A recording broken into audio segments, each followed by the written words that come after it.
नमस्कार दोस्तों, स्वागत है आपका फिर से आपके अपने ही यूट्यूब चैनल जिसका नाम है टिक ट्रेड।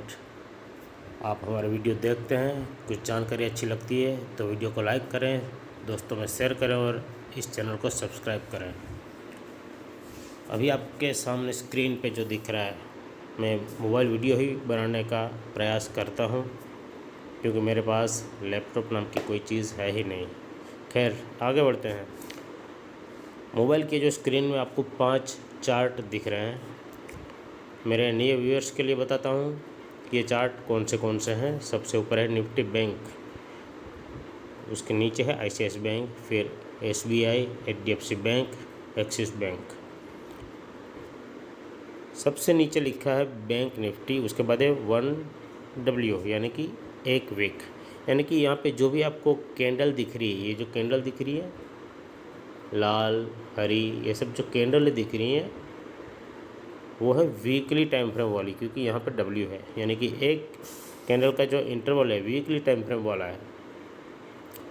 ठीक है, वीकली टाइम फ्रेम के हिसाब से हमने जो फील किया, जो अनुभव किया, वो बताया था गांधी जयंती के एक दिन पहले, यानी कि 1 अक्टूबर को। हमने वीकली अंदाज़ा लगाया था कि वीकली टाइम फ्रेम के हिसाब से SBI डाउन आएगा, लेकिन अभी SBI इतना डाउन नहीं आया।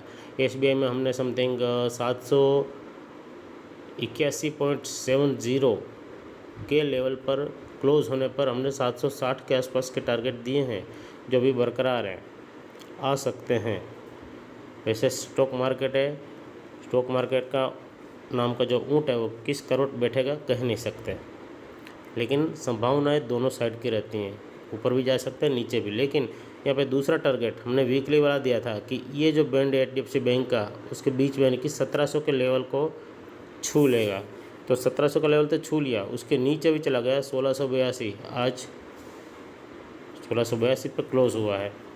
हालांकि कल का एक दिन यानी शुक्रवार का एक दिन है। अभी यह वीडियो रिकॉर्ड कर रहा हूँ मैं गुरुवार को, और 3 अक्टूबर को रात में 10:30 बजे। ठीक है, कल का दिन बाकी है ये वीक की कैंडल समाप्त होने के लिए, यानी कि जितनी भी ये लास्ट वाली जो कैंडल बन रही है, ये जो वर्टिकल लाइन है जहाँ जहाँ फॉल हो रही है, वो सब चार्ट यही बताता है कि कहीं ना कहीं नेगेटिविटी और कंटिन्यू रहेगी। अब ऊपर के चार्ट से शुरू करते हैं। निफ्टी बैंक इंडेक्स स्पॉट का चार्ट कहीं ना कहीं हमें ये नीचे वाली जो हरी लाइन है, जो सपोर्ट लाइन है, वहाँ पे छूने का प्रयास करेगा, ऐसा हमें लग रहा है। यहाँ भी वही कंडीशन बन रही है। वैसे ग्लोबली अभी क्या चल रहा है मुझे पता नहीं, क्योंकि मैं न्यूज़ को ज़्यादा फॉलो नहीं करता हूँ, लेकिन कल तक हो सकता है 1237 के आसपास ICICI बैंक आपको देखने को मिले। 1237 कल तक, ठीक है।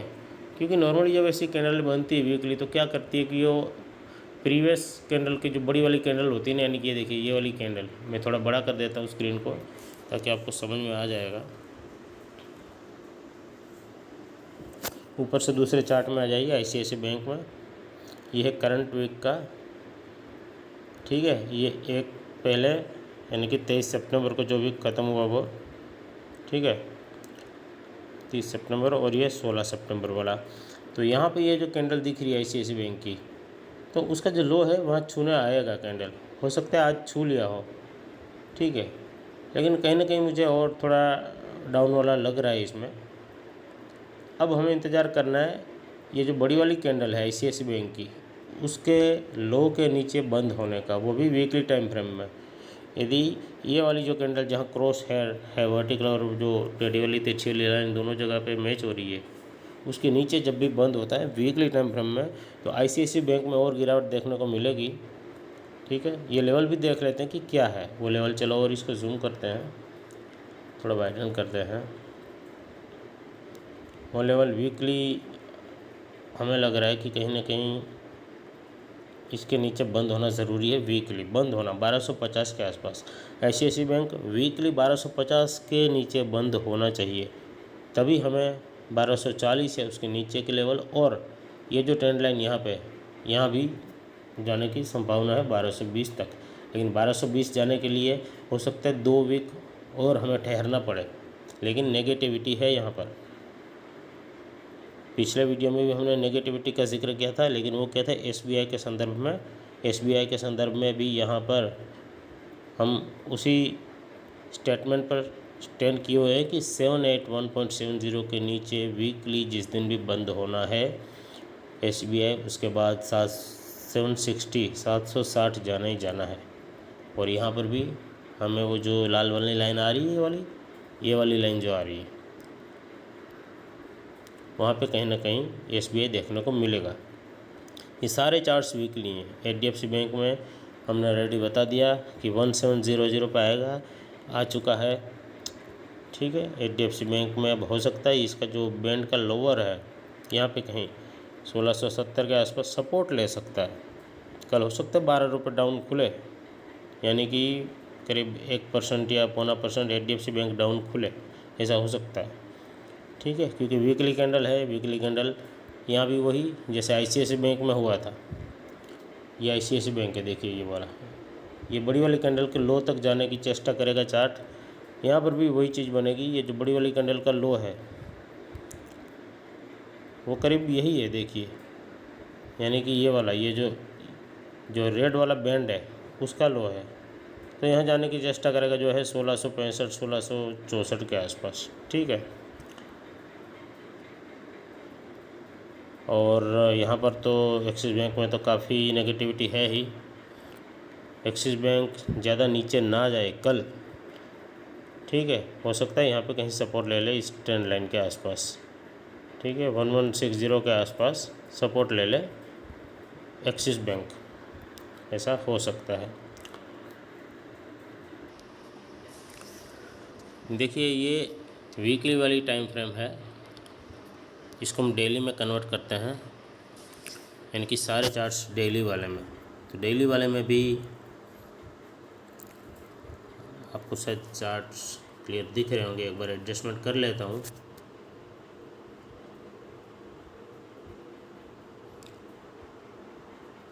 तो आज क्या हुआ वो देखते हैं। आज एसबीआई इतना डाउन नहीं खुला जैसा हमने सोचा था। बाकी लगभग सारी चीज़ें डाउन वाली ही रही। शुरुआत करते हैं ऊपर से। यहाँ पे आईसीआईसी बैंक यहाँ पे देखिए, यहाँ बंद हुआ था एक दिन पहले और गैप डाउन ओपन हुआ और नीचे बंद हो गया। एसबीआई में ऐसा नहीं हुआ, एचडीएफसी में भी ऐसा ही हुआ। ठीक है, प्रीवियस जो क्लोजिंग था उसके नीचे खुला, गैप डाउन और नीचे चलता गया। कल एचडीएफसी बैंक ये लोअर बॉटम को छू लेगा, 1665 छू लेगा। वहाँ पे सपोर्ट एक माइनर सपोर्ट बोल सकते हैं। ठीक है, ले सकता है और माइनर सपोर्ट ले सकता है। और यहाँ भी वही करीब निफ्टी बैंक में भी आप देख सकते हैं, यहाँ तक जाने की उम्मीद तो है। 51,670 तो शायद छू ही लिया था और भी डाउन आ सकता है। ठीक है, वैसे इंडेक्स में क्लियरली नहीं बोल सकते क्योंकि हम एनालिसिस करते हैं ऊपर के चार का, यानी कि आईसीआईसी बैंक का, एसबीआई का, एचडीएफसी बैंक का और एक्सिस का। बाकी की जो 8 बैंकें हैं उसका एनालिसिस हम नहीं करते हैं क्योंकि उसका वेटेज भी थोड़ा कम है, मुझे ऐसा लग रहा है। वैसे वेटेज वाला वीडियो भी मैं बनाऊंगा। अब आ जाते हैं एक्सिस बैंक में। एक्सिस बैंक में भी इंट्राडे में इस ट्रेंड लाइन के आसपास सपोर्ट लेगा।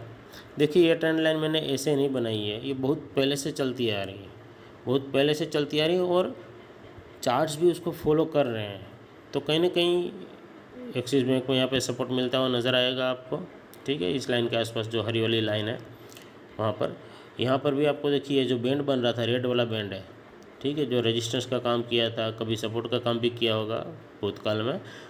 तो ये 1665 के आसपास संभलेगा।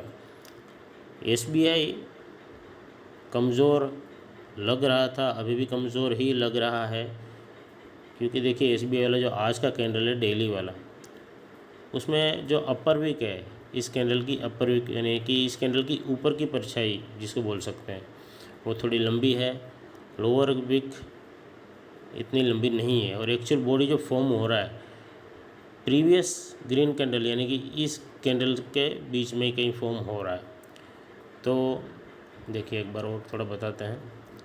हम इस कैंडल की बात कर रहे हैं। ये है रिसेंट वाली लास्ट कैंडल, ये है एक पहले की यानी कि 1 अक्टूबर की, 1 अक्टूबर की जो कैंडल है, और ये है 3 अक्टूबर की कैंडल। यानी कि अब 1 अक्टूबर की जो कैंडल है उसका जो ओपन था वो करीब करीब 787 के आसपास था, 787.70 जो भी है। उसके नीचे जब ये ट्रेड होना चालू करेगी 4 तारीख को, यानी कि टुमारो, शुक्रवार को, तो इसमें नेगेटिविटी और बढ़ेगी। और यहाँ पर वही स्टेटमेंट हम लिए हुए हैं कि 781.70 के नीचे बंद होता है। देखिएगा, ध्यान से सुनिएगा, 781.70 को नीचे बंद होना ज़रूरी है। बहुत लोग क्या कहते हैं कि 781.70 छुआ और बोला नहीं अब तो SBI डाउन चला ही जाएगा। ऐसा नहीं है, आपको यहाँ पे क्लोजिंग चाहिए 781.70 की, उसके बाद ही हम 760 का टारगेट इसमें ले रहे हैं SBI में। ठीक है,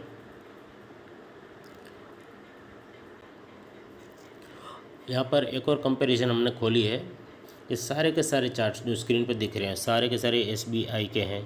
पहला वाला चार्ट 3 मिनट का है, दूसरा 5 मिनट का टाइम फ्रेम का है, तीसरा 15 मिनट, और ये है डेली वाला।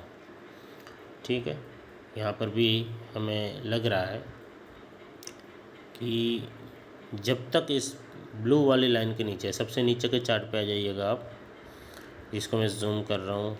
ठीक है, सबसे जो नीचे वाला चार्ट है, जब तक इस ब्लू लाइन के नीचे ट्रेड हो रहा है 795.50 को नीचे, तब तक इसमें नेगेटिविटी रहेगी। ठीक है, तो ये तो डेली वाला खोला।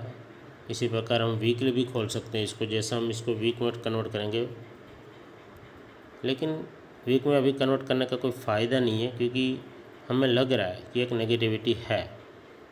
ठीक है, वैसे वीडियो भी काफ़ी लंबा हो जाएगा तो मैं कोशिश करता हूँ इन शॉर्ट इसको निपटाने की।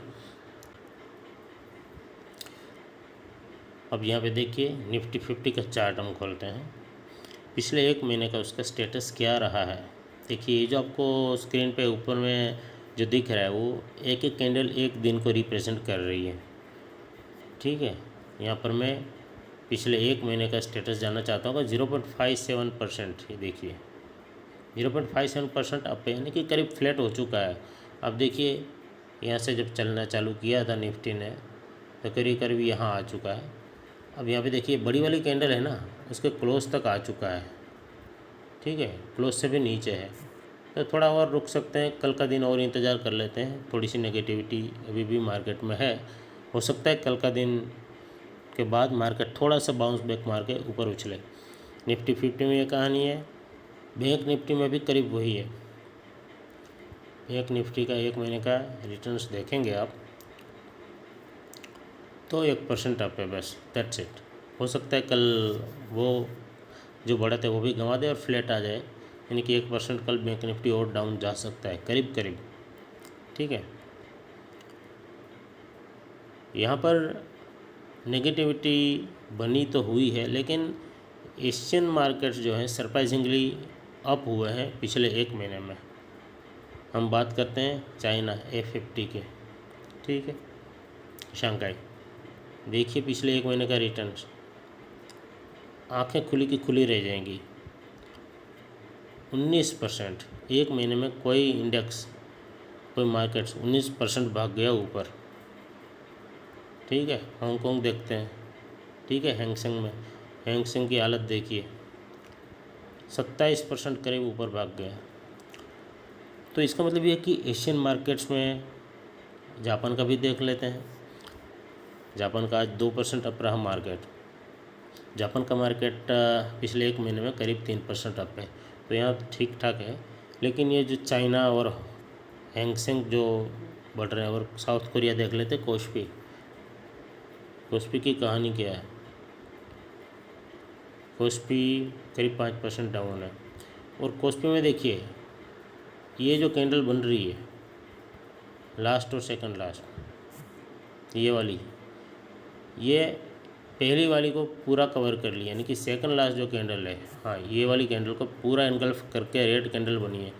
तो साउथ कोरिया में भी अगले 1 या 2 दिन में ये वाला जो है गैप, यहाँ से लेके ये जो गैप है, ये पूरा गैप फिल करने के लिए आए। ये जो क्रॉस वायर है, हाँ ये देखिए ये दोनों गैप, थोड़ा टच का इश्यू है स्मार्टफोन में मुझे लग रहा है। चलो कोशिश करता हूँ एक बार और। एनीवेज चलो ठीक है। तो ये जो गैप आपको दिख रहा है यहाँ पे, ये गैप यानी कि 12 सितंबर और 11 सितंबर के बीच का, तो 11 सितंबर का क्लोजिंग और 12 सितंबर का ओपनिंग के बीच कहीं भी एक बार ये मार्केट आएगा साउथ कोरिया का। वैसे साउथ कोरिया का हमारा इतना कंसर्न है नहीं, लेकिन एशियन मार्केट्स में नेगेटिविटी है। चाइना और हैंगसेंग काफ़ी ऊपर जा चुके हैं, तो जाहिर सी बात है वहाँ पर भी एक नेगेटिविटी आएगी ही आएगी, कहीं ना कहीं तो प्रॉफिट बुकिंग होगी। तो इंडिया के मार्केट्स भी उससे अछूते नहीं रहेंगे और इंडिया में भी कहीं ना कहीं नेगेटिविटी आएगी। तो यहाँ पर यदि आप इंडेक्स का ऑप्शंस खेलते हैं, यानी कि निफ्टी, बैंक निफ्टी के पुट या कॉल्स में कुछ ट्रेडिंग करते हैं, तो कॉल बेच सकते हैं, पुट खरीद सकते हैं, क्योंकि दोनों का फ़ायदा होगा यदि मार्केट डाउन जाएगा तो। वैसे